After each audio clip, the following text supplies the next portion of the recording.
Yo, yo. Yo, if y'all just tuning in for the replay, stay to the end. Today is the first day of Kwanzaa, so happy Kwanzaa to everybody who celebrates. It's an important, right? It's an important holiday for the melanated folks, right? At the end of the day, anybody's welcome to celebrate, but this is specifically created for our melanated folks. So salute to everybody who celebrates Kwanzaa. Umoja, right? So 7 principles. Look, 7 principles of Kwanzaa, right? For those who don't know, we got Rich Reels. What up, bro? We got unity, self-determination, collective work and responsibility, cooperative economics, purpose, creativity, and faith. Funny thing enough, in 2017, a lot of people don't know this, but in 2017, I wrote a book based on Jay-Z's 444 album called The Wake Up Call, right? Financial Lessons Learned from 444. And a lot of the principles that Jay had talked about in 444 were actually, a lot of them were based on Kwanzaa, right? Based on unity, right? So he talks about unity on the album, right? Getting together. He talks about self-determination. He talks about collective work and responsibility, right? Nobody wins when the family feuds. Cooperative economics, right? He talks about purpose, talks about creativity and faith. And so, for me, that was one of my inspirations. So I actually snuck it in there, right? So a lot of times you don't have to call a thing a thing. You could really just follow the principles and still teach based on those principles. And that's what I did. I was able to, teach based off of the principles of Kwanzaa. So, excited that I had been able to, write the book. And so for those who haven't checked it out, check it out. But then also, salute to my brother Rick Mathis. My wife and I had the opportunity to be part of a movie that he produced called B1 the movie, right? And B1 is about putting Black people first.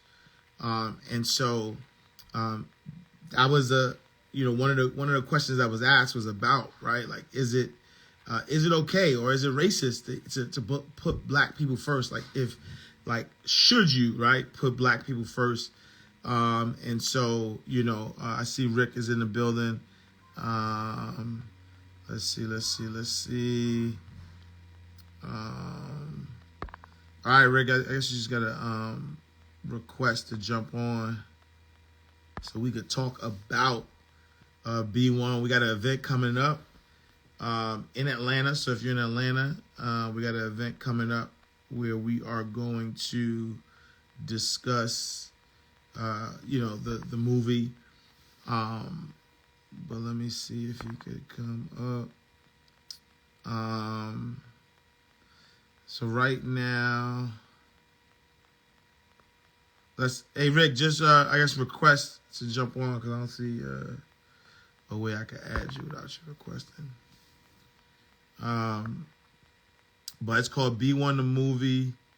I know it's in theaters, right? So select the theaters, and we having videos or pop-ups. Okay, there we go. B1themovie.com. There we go. Miss Isha. Hello. Miss Isha's in the building. Isha Mathis.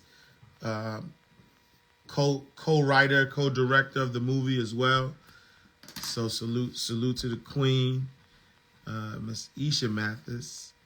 But go to b1themovie.com. I'll pin it right now, actually. Latricia G, welcome. Um, so B1 to B1 the movie.com.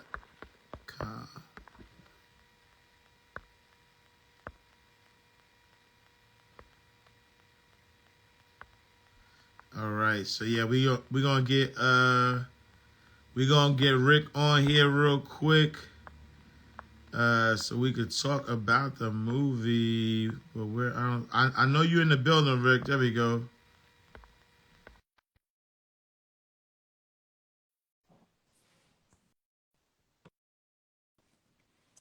All right, let's see. Oh no, you're in the building, Got it, brother Rick. got it, What's got going it. on, man? What's good, man? I had to join in from my cell phone, man. Oh You no, it's know, all good. It's all good. on the Um, laptop. So yeah, brother, appreciate you, man. Wanted to wanted to jump on, man, to talk about B1 the movie. I think that the more, I mean, for me in particular, the more and more I study, I'm a banker, and so I've always studied finance. I've always studied economics. I've always been an entrepreneur. And as I study history, I realized that there are a lot of things that have happened in our history as Black people that are still actually happening today, right? And so when you think about slavery, and how that was to me, and the studies show that was purely economic, right? Um, that and crazy enough, racism isn't even black and white, right? Like racism is green. It's about money. It's about the elite, and the poor white people were just duped into thinking, or they were like given this sense of superiority, right? Some privileges to so that they don't remind themselves that they're poor, so they can have something to fight while the elite keeps them making money. Fast forward, right? You look at our music, you look at the prisons, you look at everything that's happening that keeps us in slavery to this day, that is still purely economic. And then when you look at us as a community, right? As a community, there is no connectivity. So I'm glad, right? Today's the first day of Kwanzaa, and so we can talk about unity, right? But talk. Can you talk to the people about B1 the movie? What was the inspiration of the movie, and what do you want people to get out of it? Man, thanks, man, Ash, for having me on your platform, man. Definitely an honor, definitely a pleasure to be here. Again, my name is Dr. Rick Mathis. I'm a filmmaker right here in Atlanta, Georgia, man. From the west side, that is, a graduate of Frederick Douglass High School, very prominent high school where a lot of influentials attended there, man. From everybody from Killer Mike to T.I. to Keisha Lance Bottom. So, we were a school of excellence, man. And, just going there taught me to be proud of my Blackness. You know what I'm saying? So when producing the film, the movie B1, B1 is simply a movement that's online that myself, Dr. Boyce Watkins, started kind of following or being a part of once this gentleman by the name of Jason Black, started saying it and sharing it. And I think he was inspired by Marcus Garvey, who said race first. So B1 is a movie that starts with this question right here. What is it going to take for Black people to get on code and put Black people first? What is it going to take for Black people to get on code and put Black people first is the opening question. So with that opening question, every race has a code of conduct, an unspoken code that they live by. If you look at George Zimmerman and, what happened with him and Trayvon Martin, you know what I'm saying? When he took this young kid's life, his people, his race, his group got on code and did what? they put money up to secure a lawyer, and they put millions of dollars up to secure a lawyer. So the thing that we're seeing is we have to get on code to the point where it's unspoken, where we're putting ourselves first, right? And then putting ourselves first, saying black first. Black people are ranked at the top of all the negative lists, right?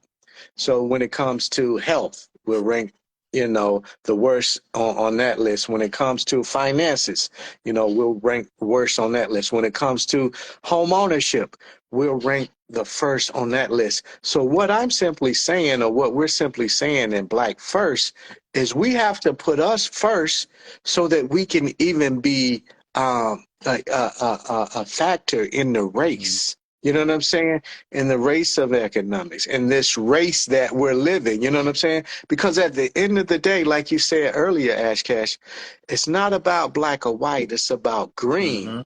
But we simply have to put ourselves first so that we can be equal or be in the race, right? To start to move. But that's, those are some of the things I want to share today. You know what I'm saying?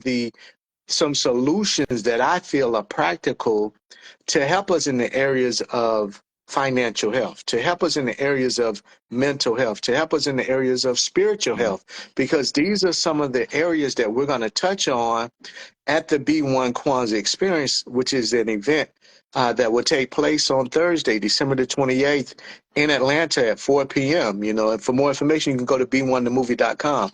But that's what we want to touch on, kind of weave in the principles of Kwanzaa with where we are right now as a race, as a people, and how those things can be applied right now. So that's what we want to touch on, man. So yeah, and how do you what's one of those solutions, right? Because I feel like most races, most ethnicities, they're almost groomed. So I feel like anybody who doesn't put themselves first, regardless of race, right? Anybody that doesn't put themselves first is almost like the definition of self-hate, right? Like you like you have because naturally humans are naturally supposed to self-preserve, right? Self-preservation is in the biology of people, right? Of human beings. Like your being is self-preservation. But for us, I think that, in this, not even just a country, in the world, this, we're so prone to not have knowledge of self and sort of like hate ourselves almost, right? Like we look at our brother and our sister and there's like hate, right? And it's weird because and I know it's taught, right? I know it's taught because that's not natural, right? It's not natural to see yourself and hate yourself, and so with this being like deeply rooted, what are some of those solutions that's gonna kind of rewire our brain, if you will, so that way when we see each other, we see love. Like we're not trying to hate on each other, or we're not trying to tear each other down for the sake of tearing each other down, but we actually, are able to come together. Yeah, that's a great question, Ash. So this film is all about solutions. I mean, we have some prolific people in the film, such as yourself, such as Dr. Claude Anderson, Dr. Boyce Watkins, Riza Islam, Nuri Muhammad, Vicky Dillard, D1, the rapper that has started this awesome conversation about the lyrics and the music that we're listening to. So in the conversation that we're having with B1, what we've done, myself and my wife have comprised a B1, the curriculum, 140-page book, journal that offers exercises, that offers solutions, things that you can do immediately after watching the film with your family. And so one of those things, as it deals with relationships, as it deals with self-love, is we look at the Constitution. That's the number one document that most Americans are on code with. But when you really look at that document, the first 12 amendments had nothing to do with us. Those were for the 29 families that signed the Constitution. You know, they didn't speak about people of color until what? The 13th Amendment, and we all know what that is. You know what I'm saying, and what that represents. So, so what we're doing is in the curriculum, we say, hey, let's put a family constitution together where we write our own amendments, where we get on code as a family. You know what I'm saying? Because business is a team sport. It's a family sport. That's why you have the Rockefellers, the DuPonts. You know what I'm saying? All of these families that are pursuing wealth and that are in this race. So, so those are some of the things that we do. So we put together a curriculum that says, okay, we're going to have our own family constitution.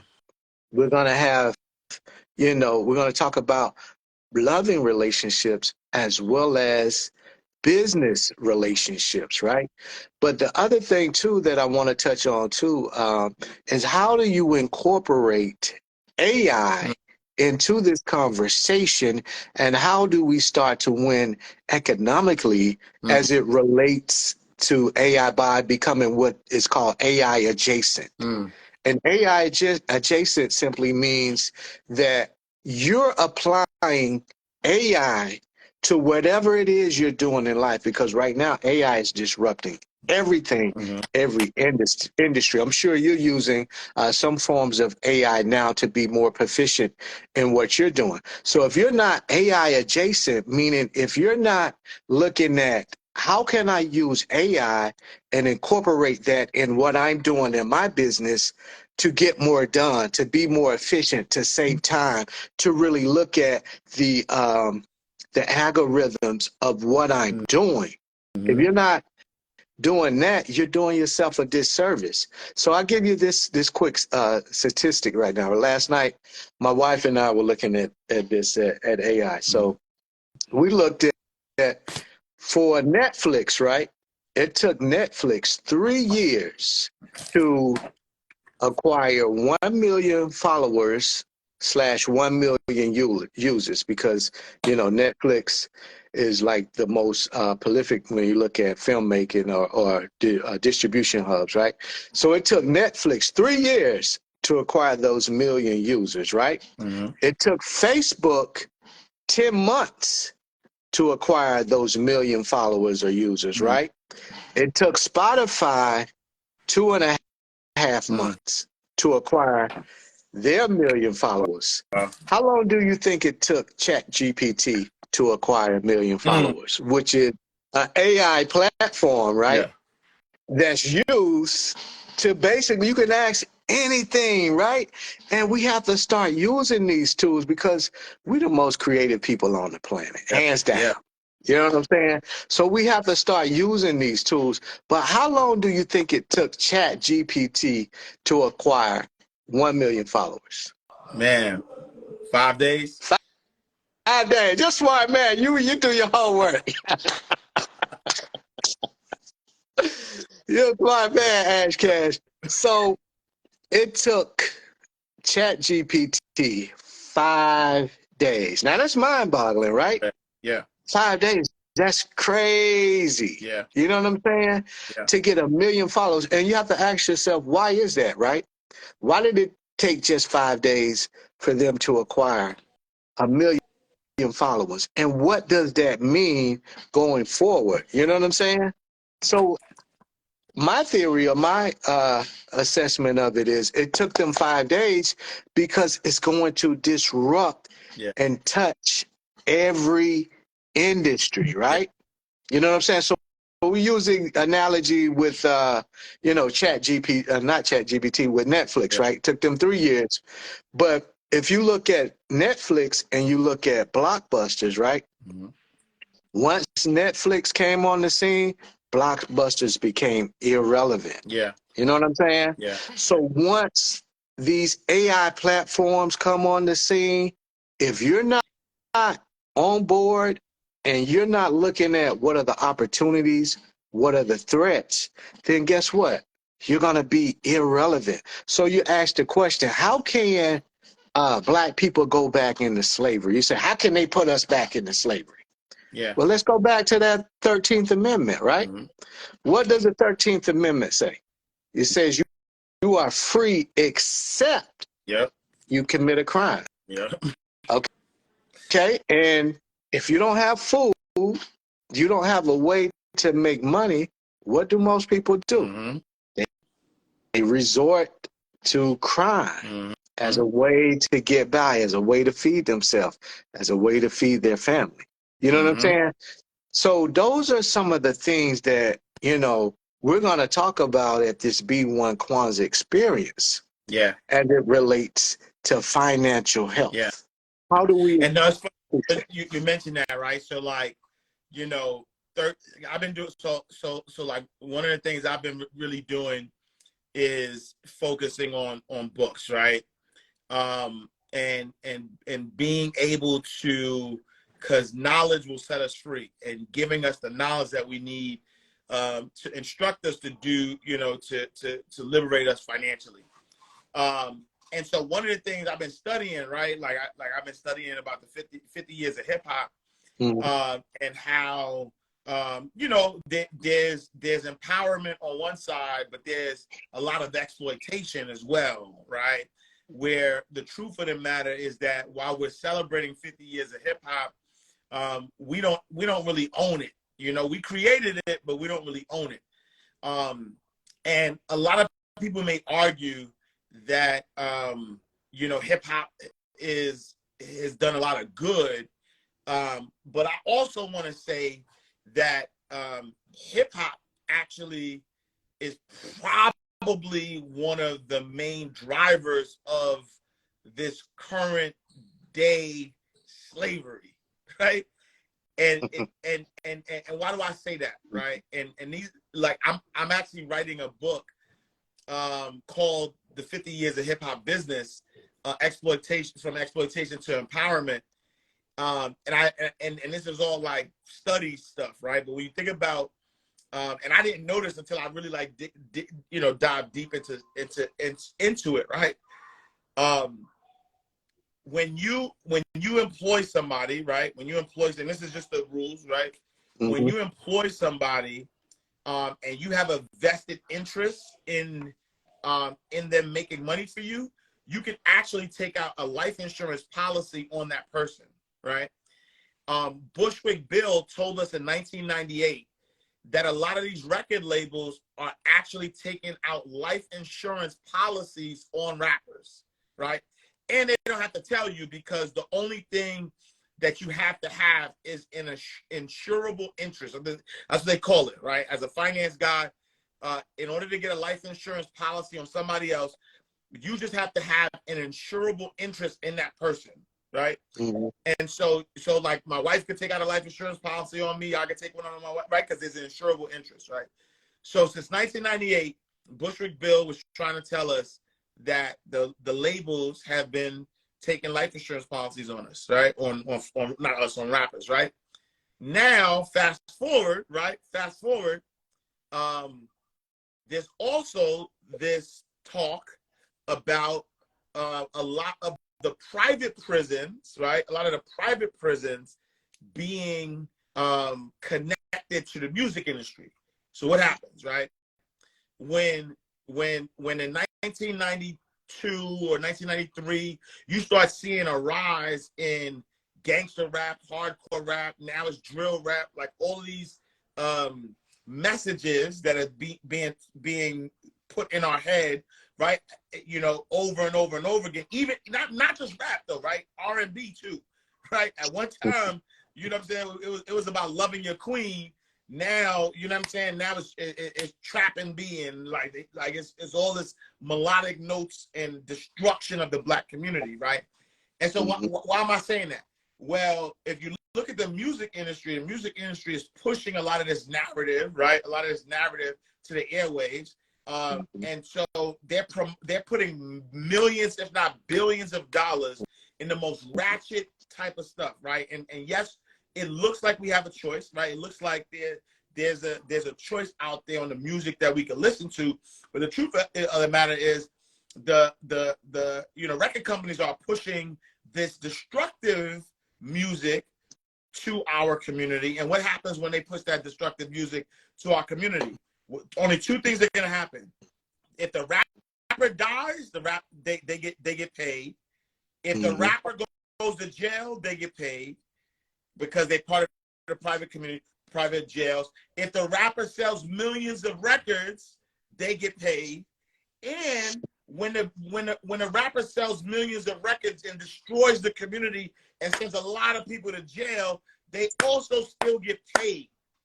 And they also get millions of people into their private jails, which is back to slavery, which is why we got to start back with the 1986 not crime bill. What is it? The drug laws, right? That from 1986 the drug laws, and then that carries on to the 1994 crime bill, right? And I don't want to get political, but both Democrats and Republicans and your president was involved with both of them just to keep the economics of this country going. I could keep going though. I could talk about crack. We didn't put crack in our community, right? We could talk about the drug wars. Like, how are you putting this? How are you funding this stuff to put it into our community? Let me stop there. But yeah. Wow, you going there, man. Yo, in one of my previous films, Black Friday, I had the opportunity to really develop a close relationship with Freeway Rick Ross, right? Because he was in the film. And some of the things he told me about that era, because he was the top man when it comes to black people selling drugs, and distributing it throughout the U.S. And some of the things he told me about, just what was going on then, and how it was all the government and CIA, and it was crazy. Yeah. I was like, dang. Yeah. But to stay in that vein of what you're saying, in regards to the music, right? In regards to having a key man clause and getting insurance on a person you're doing business with and have a business venture. You know what I'm saying? So all of this stuff is being perpetuated. So much so it's in the music and it's in the media. The thing that really just blew my mind recently, right, was, and no disrespect to any other artist that's doing their thing, making their money, but how is it that Sexy Red was voted by Rolling Stones magazine as having the #1 rap single or hip hop single in 2023? You know what I'm saying? So when you look at that, right, this is another group, another ethnicity that's saying, hey, this who we deem as being the #1 hip hop artist from the black community. Now let's look at Rolling Stones magazine for a second, right? Let's look at the demo. Black people are only 18% of the readership of Rolling Stone magazine. Yep. So how is it that we're only 18% readership of this magazine? How can we have such a big voice, or have them have such a big voice in our community? It makes no sense. So when you look at things like that, it's being perpetuated.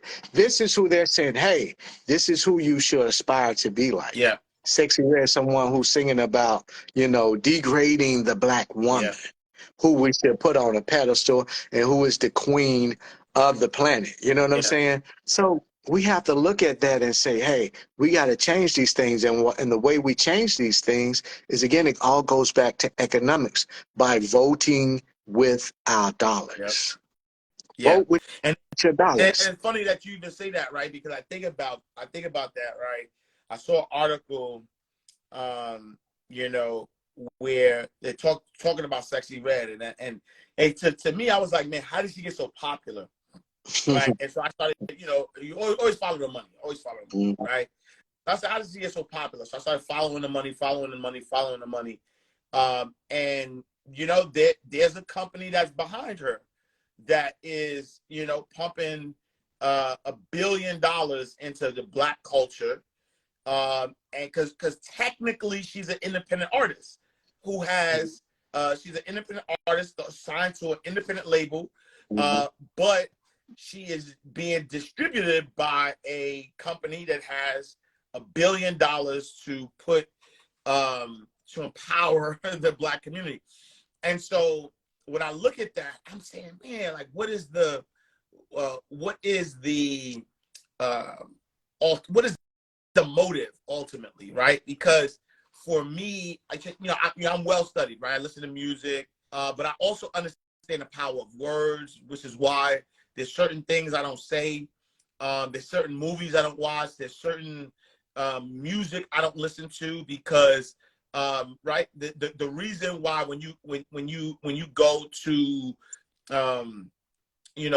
school, and they call it like a spelling bee, right? Right, when you spell the word, is because words are spells, right? Like if you keep saying a word to yourself over and over again, you are literally, though, not and then it's not a reach. Like there's research done, right? Like you're literally casting a spell, right? Which is why if you want to get religious, which is why religious texts talk about the power of the I am, right? Be careful the words that you put after I am, because whatever you're declaring, you're actually casting a spell on yourself.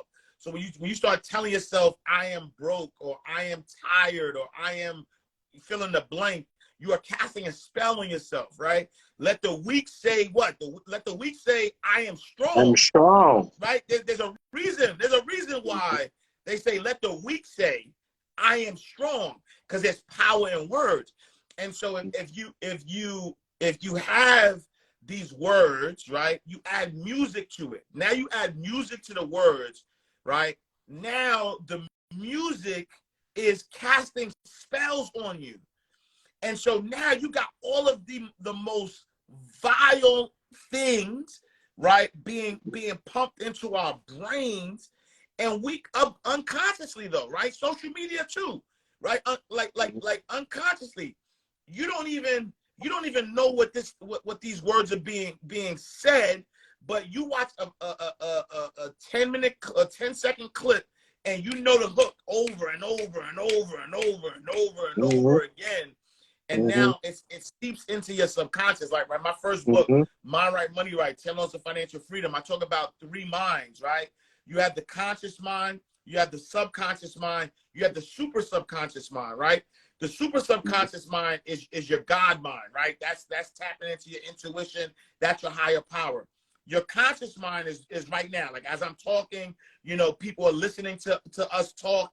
And so that's what they hear consciously, right? Their thoughts consciously. But your subconscious mind is really dangerous, right? Why? Because your subconscious mind are the things that are being fed to you, whether you know it or not. What the entertainment, what you're watching, all the programming, all that stuff is being seeped into your subconscious, and your subconscious mind can actually control what you think consciously, right? So if I tell you, yo, you could be great, you can be, do, or have anything you desire. If you have a negative view of yourself via your subconscious, you're gonna be like, yo, that's BS. I don't believe that, and now you can't really be, do, or have anything you desire, right?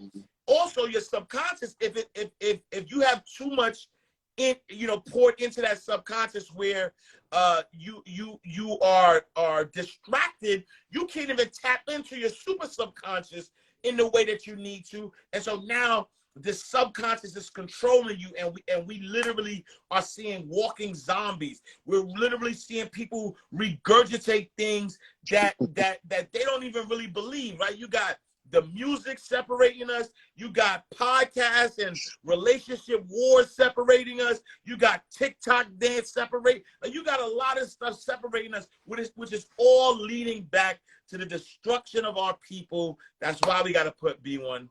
Got to put us first. That's why that's exactly why we got to put Black first. So stand on that vein, right? When you're talking about the lyrics, when you're talking about the musics, right?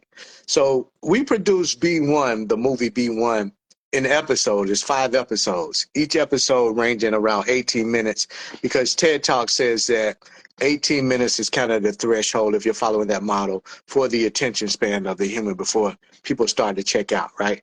So in episode 2, Nuri Muhammad states how when you look at the root of the words or the basis or the building blocks of the words, our ABCs. How do we learn our ABCs? Got Sam. By song, by rhythm. A, B, C, D, E. So you learn it by a song because that rhythm and those words penetrates the subconscious, and then you learn it like that. You learn it, boom. And we are musical people, you know what I'm saying? As a spiritual people, we're musical people, which is why, you know, we had the griots and the things like that, who were the storytellers that kept the information, the sacred information going, and kept to pass it down to generation. So we learn that way. So MB1, the movie, episode 2, asks this question right here. What role does media play when it comes to putting Black people first?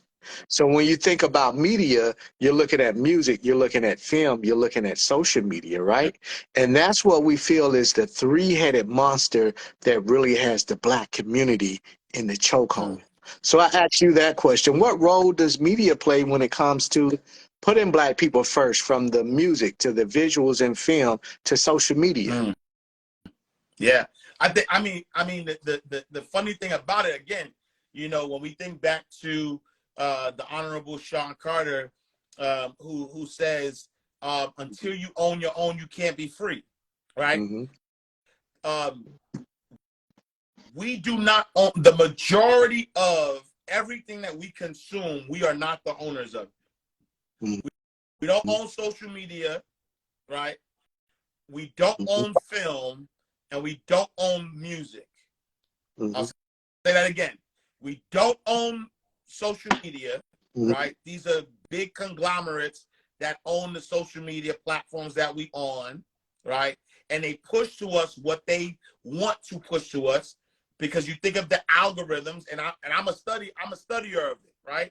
To the point where I had to realize, like, all of my, y'all know I've been teaching financial literacy since 2004. Next year, in God's will, is going to be my 20-year anniversary of teaching financial literacy.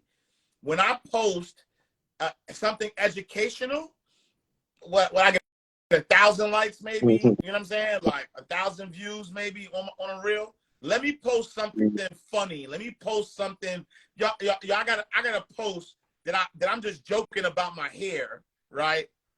Almost 1 million views. Right, I got another post that I talk about the importance of it's somebody just asked a question about people kind of faking marriage. So it's not really about marriage; it's about faking marriage. 1.1 million views. You go right now. Go to my, like, after we get off this live, you can check my numbers. Go to my reels and look at how many views the BS gets. But when I'm teaching. Right? When I'm teaching and I'm dropping knowledge, 1,000, right? 1,000 views, 500 here, right? So now there's an algorithm. I have 270,000 followers, but they don't push my stuff to all 270,000. They push them to who they want to push, right? So that's number one. Film. We don't own film, right? There's a whole industry that owns film. And so they decide, right? They decide what we see in the movie theaters. I love our creatives, right? And it is what it is. But why are we making another trauma bond film called Purple? What's Color Purple? Purple. Color Purple. Right? Like, why do we want to keep trauma bonding? I remember seeing it as a child. I'm cool, right? I'm good. Like, why do I want to? Why do the worst parts of us, right, get the most promotion and the right? Like, why we got to keep being reminded about the worst parts of us, the trauma that we go through, right? More division, though. Think about this. More division. That movie is painting Black men in a way, right, and Black women in a way. It doesn't make you feel good. Right, the movie, you're not gonna leave that movie feeling good. You're, right, it's trauma bonding, right? And now you're gonna look at the vile thing that these black men were doing, and you're gonna identify it, right? You're gonna identify that with black men, right? Mm-hmm. So now we don't own that, but there's billions of dollars being pushed into that narrative that we're seeing. And then now you go to the music, we don't own that either, right? We don't own that. And so now, because we don't own that, what happens, right? We are being pushed this narrative. I remember, salute to my brother Tank. I remember Tank saying something that was so profound. He said, I think his name is Sam, came out with a song called Stay With Me, right? Got pushed. Tank said, I could sing the same song. But if me as a black man sings a song that says "Stay with me," I can't sing, but you know what I'm saying? Like, yeah. like him as a black man sings that song, is not getting no love. It gotta be like, these hoes ain't loyal, right? These Yeah. hoes ain't loyal is gonna get gonna get a lot of spins. But a black man saying "Stay with me," trying to connect the black community, ain't happening, champ. Go do that independently. We're not putting no money behind that. And so now when you start thinking about, business is business, right? Business is business. So you think about why would, and this is just me with my business hat on now, right? Why would, if I own social media, why would I allow somebody who has 270,000 followers to reach all 270,000 if the way I make money off of social media is how? It's through advertising, right? It's through advertising. It's through having people stay on there, right? And so why, as a businessman, if I run social media, I'm trying to figure out over and over and over again, how can I get you hooked and stay on this platform as much as possible? And the truth of the matter is that violence and comedy and mindless stuff is what keeps us on the platform. Because guess what? If you let me teach you some game, you're not on this platform after I teach you some game. You know what you're gonna do? You shutting this thing down. You're gonna go write a book, right? You're gonna go write a book. You're gonna go read a book. You're gonna like you listen to me. You're gonna take some action. You're not gonna just be on here doing some stuff. So I'm bad for business, right? I'm bad for social media business because I'm gonna take you off it. You get what I'm saying? From a film perspective, right? The empowerment of people is bad for business. It's bad for business, right? Because what's gonna happen? The more enlightened you become, the more you believe in yourself, right? The more you believe in yourself, a lot of the things that they are doing won't happen, right? Same thing for the music business, right? Especially when you link, there is a link. When you link life insurance, when you link the prison industrial, industrial, whatever you call that, right? When you link those things together, prison and death, they have a direct benefit from that. So as a company, what do I want to see? I want to see more people die, and I want to see more people go to jail. Because the more that happens, the more money I make. And at the end of the day, this is the reason. And I'm going to tell you this one thing, right? At the end of the day, that's why the music, the films, how we are portrayed. This is why Rolling Stone needs to show it's not for us. Let me be clear, Rick. You said that Rolling Stone is 18% readership of Black people, and the other 82% is the dominant culture. So guess what happens? They're putting Sexy Red as the #1 rapper so that the dominant culture could feel so that they could be desensitized towards us. It ain't about us. It's about them. Because guess what? When you see a sexy red, pregnant, dancing, acting ratchet, what do you tell yourself as a dominant culture? Oh, that's who they are. They're animals. They are ratchet. They don't care about their kids. Like, and so now, go ahead. Who cares if they die, right? Who cares if they die? Who cares if they go to jail, right? They're gonna do it to themselves anyway. We're not forcing them to do this thing. We're just showing who they are already, which we know is a lie. Right? That's what happened with slavery, right? This is how Jim Crow became a thing. Because guess what? After slavery, right? After emancipation, guess what? All of the free black slaves got busy, got to it. Guess why? Because we had the skills. They wasn't doing nothing. So we had the skills, right? We had the skills. So guess what happens? After slavery, we get to it, right? We open our stores. We build up so much wealth because they were the slave masters. They didn't know how to do nothing. And so guess what? We built up all this wealth. Then they got rid of it. Rosewood, right? They got like Black Wall Street, right? It was like, nah, we not doing that. So they get rid of it. Then they start to terrorize us. They start creating these laws, right? This is why the 13th Amendment is important, right? Because now they saying we getting busy, we making money, and we can't make money off of them no more. We went from being able to make all this money to now they free. We can't make no money. All right, 13th Amendment, right? Now they create these Jim Crow laws. Now there isn't due process for black people. So now we're being thrown in jail, and they're seeing this. And that's why when you fast forward to 1986, when they create these unfair drug laws, right? Like if you're using drugs and that have been given to you by the government, why are we throwing you in jail? Because it's economics, right? But guess what?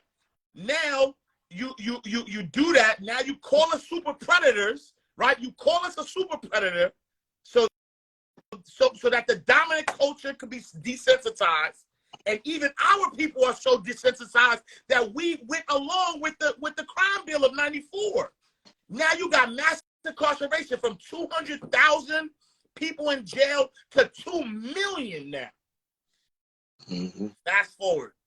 Why is it that when we were taking drugs, lock us up, now that the dominant culture is being hooked on opioids, now it's a crisis. Now they need help. Why are we throwing them in jail? That's interesting. And even, when you were looking at like crack cocaine and cocaine, you would get more time for crack cocaine than you would for cocaine. Why was that? That's because black people were using crack cocaine and more white people were using, the pure cocaine. Yep. But one of the things you talked about in regards to us not owning these platforms, I want to touch on this real quick, man. Shout out to our good brother Sean King, man, who recently his Instagram page was deleted. He had 6 million followers that was recently deleted because of what he was promoting on there. So so we don't own the music, we don't own the films, we don't own the social media platforms, but we are the #1 contributors of content on these particular platforms. So going back to that, to AI, how do we use AI now to either create an app or create a platform that we can now own, and we can have our market, our community, our followers come to with something that we own? You know what I'm saying? Yep. So those are the things that, we're going to talk about at the event on Thursday, December the 28th, the B1 Kwanzaa event, as it relates to AI. You know what I'm saying? Universities are now offering degrees in AI. You know what I'm saying? You can get associates, a bachelor's, a master's degree, as well as a doctorate degree. And they're calling this degree artificial intelligence engineer. You know what I'm saying? So we got to start thinking about these things, we have to start thinking about, you know, what is our financial stability plan? Yeah. You know what I'm saying? Like, what plan have you created for your business and for your family as it relates to being financially stable? What plan is it that you have? You know, you have a lot of people, you know, that are, you know, have the digital currency, you know what I'm saying? The Bitcoins and all of that. But are you capitalizing on converting those Bitcoins, which is digital currency, into something that's tangible? Real estate, gold, silver, things like that. You know what I'm saying? Tangible goods. Because I don't know if you've seen the movie, what is The World We Left Behind, that's on Netflix, Yeah. Yeah. where everything goes black. So you have to think about these things, because these things are not just in the movies for entertainment. Yeah. You know what I'm saying? These are things that are unfolding and that will soon happen in our lifetime. Facts. You know what I'm saying? So how are you preparing yourself, your business, and your family for these things? You know what I'm saying? What if you wake up tomorrow and there's a blackout? Yeah. You don't have access to this digital currency. Everything is being pushed, you know, towards digital. Yeah. You know what I'm saying? Yeah. But as we just saw with Sean King, if your whole world is based around a digital platform, that means, guess what? Somebody else has the power, they have the leverage, and they can click you off with the click of Yeah. a button. Yeah. Yeah. And I want to address something though, right? Because I see people talking about my brother Isaac Hayes the Mm-hmm. third in the chat, right? And they're saying, man, you know, he owns fan base. So why are we on it? And why are we doing this? And why are we that? The truth of the matter is because of the lack of what today is, right? Today is Kwanzaa. Today's day one of Kwanzaa. And day one of Kwanzaa is about unity, Mm-hmm. right? You like think about all of it's going to take all of us. It's not going to take one person. I have a fan base account. If I would have went live in fan base, nobody's coming over, right? If I save this on fan base, nobody, right? And so think about this. Even the owner of fan base is on Instagram, right? The person who owns it gets his message out through Instagram. Why? Because nobody is like, we're not coming over to fan base, right? We're not coming over to fan base. Why? Because this level of unity, right? Imagine if all, right? And again, and this is what unity is about.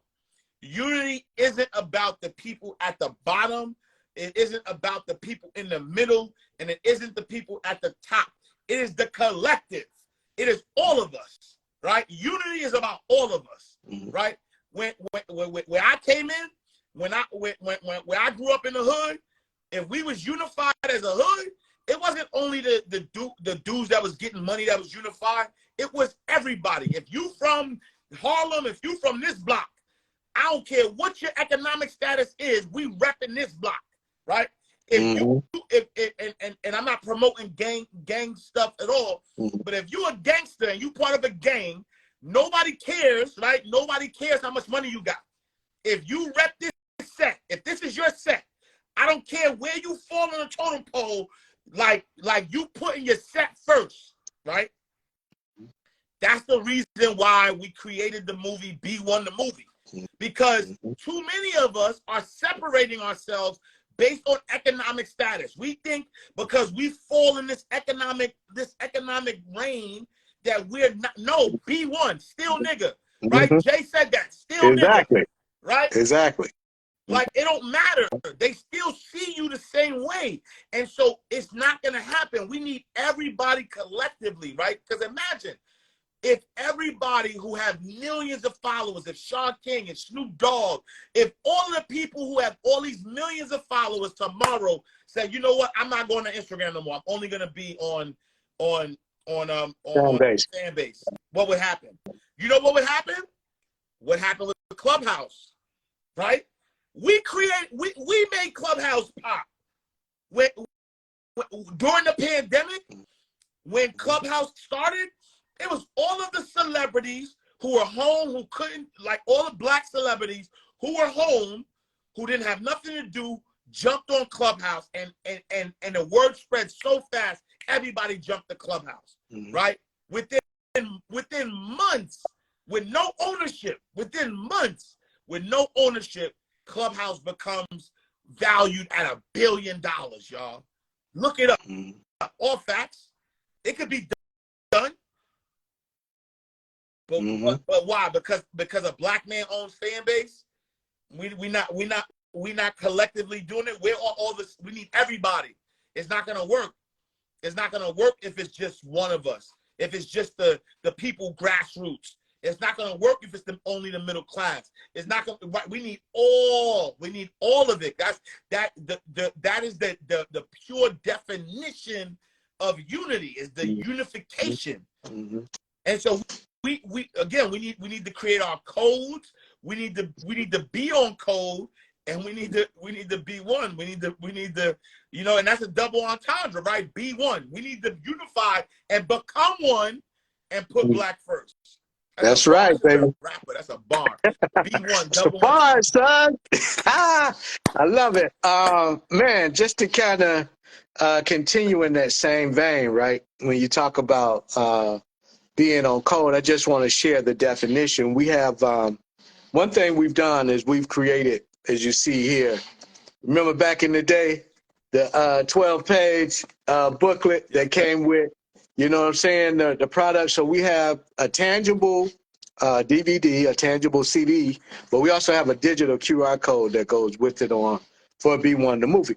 But in this booklet, right, on the first page right here, we give you the definition of what it means to be on code, because I want to be clear here. It's not that, we're saying all black people join hands and we singing Kumbaya and we're agreeing on everything and we moving in the same direction. No, that's not going to work. That's not realistic.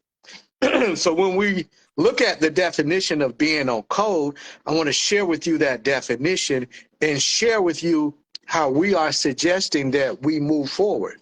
So being on code simply means being sensitive to what the black society needs to survive and thrive, and putting those needs first and foremost before one's personal needs.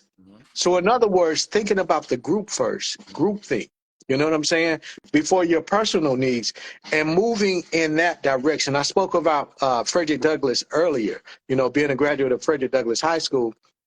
We learned a lot about his life and things that he contributed to society.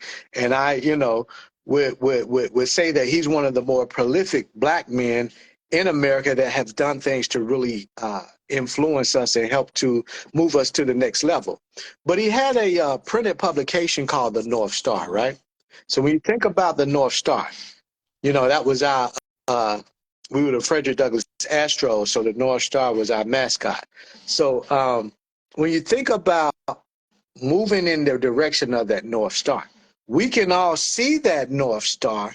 We all are on different paths, but we're all moving in the same direction. We're all moving towards that North Star, heading towards freedom, right? So that's how you have to look at it. So what we're simply saying is, group with your family members, with your loved ones.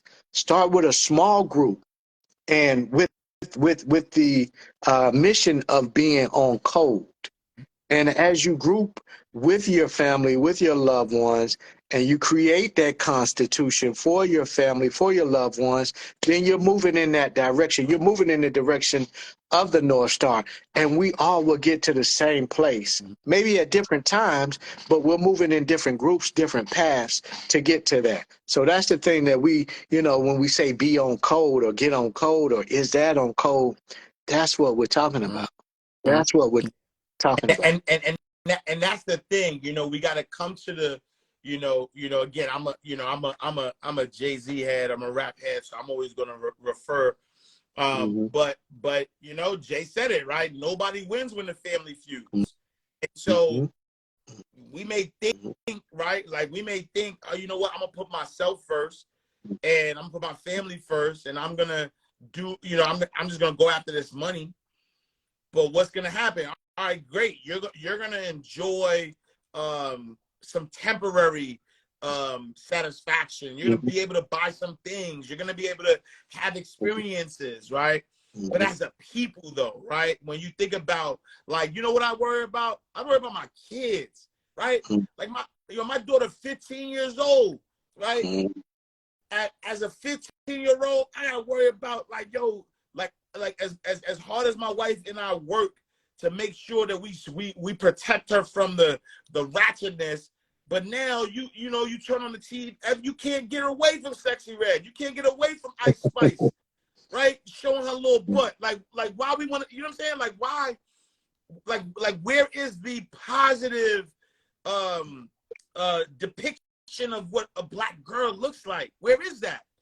Right? And so at the end of the day, I can have all the money in the world, right? I can have all the money in the world, and you know, my kids, right? I got a son. My son's 8 years old, right? My son, you know, I see he's gonna be tall, he's gonna be lit, right? So think about all the money in the world. He go out here as a black man, and now he's being viewed in a certain particular way. And here's the other thing, right? Like for me, like I grew up in the hood, so I have this level of survival instincts. Like I know where to go, where not to go. You know what I'm saying? Like I can feel when my spider senses are tingling, right? But what happens with my kids who grew up a certain way, who don't know nothing about that? They don't know what to look out for, right? You know what happens when you know the way people view us in the outside world now affects my children, my nieces, my nephews, right? The same for the actors and the rappers and the people who trying to, you know, like not put us first. You know what I'm saying? So I think, you know, it has to come to that point where we understand, like, nobody wins when the family feuds, right? That's why, you know, I've committed my life to us, you know, to our community, to empowering us. I know how powerful economics is, and so the more I can help change minds from an economical standpoint, the better I'm hoping will be. So, you know, we gotta, Misha says, Isha says, right, we have to write our own stories, create our own imagery, and determine our own narratives, y'all. That's right. So Rick, last words as we wrap up, man. B1 the movie. Yo, if you're in Atlanta, y'all, I need you to pull up on Thursday. We having a Kwanzaa. We're gonna be premiering the movie. Last words, Rick. Man, so to close out again, you know, B1 the movie is simply about putting black first and leaving a legacy for the next generation. You know, as Ash Cash just stated, it's not about us, it's about the kids. It's about leaving this planet in better shape than we did than we received it. You know what I'm saying? So leave it in better shape for the next generation, so our kids can have a place that's peaceful. You know what I'm saying? Can have a place that they can build a legacy, and they can build wealth, and they won't have to start from ground zero. You know, a lot of us had to start from zero. You know what I'm saying? We didn't have something passed down to us. So in B1, the B1 Kwanzaa experience, what we're doing is, so we'll be talking about how to do this. We have a speakers panel. We have the Black Business Roll Call. We have vegan food. We're right at, you know, the Soul Vegetarian Complex. So that's the #1 vegan restaurant in Atlanta. Been around for years. They was doing vegan when vegan wasn't even cool. You know what I'm saying? So that's what we're doing. So what we're saying is, hey, we're saying bring the family out, the community members out together for a remarkable event that celebrates unity, culture, and the spirit of Kwanzaa. You know what I'm saying? So right now, that's what we're saying.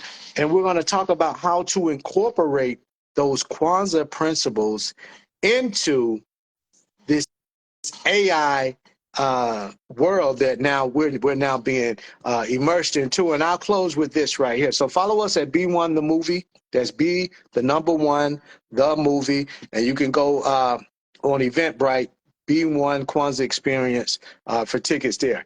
But I close with the B1 pledge. So we do have a pledge that we close all of our events with, and it simply says this: I pledge allegiance to the flag of United Black People of the World, and to our ancestors on which we rise. One nation, one community, indivisible, united in spirit, power, and truth, putting us first and manifesting Black excellence for all. Because guess what? When Black people win, the whole world wins. And why do you say that, Rick Mathis?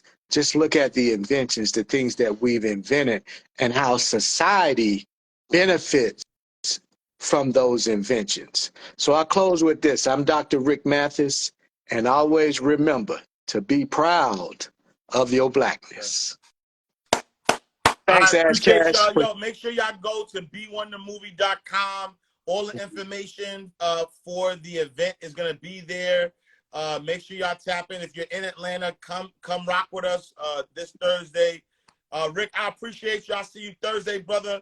I'm also No doubt. saving this live, so if y'all want to Yeah, share it check with it me. out, a lot of great information was shared on here. If y'all want to check it out, y'all got it. Yeah, share it with me so I can send some clips. I can create some 30-second clips. All right, copy that. All right, thanks. All right, peace, y'all.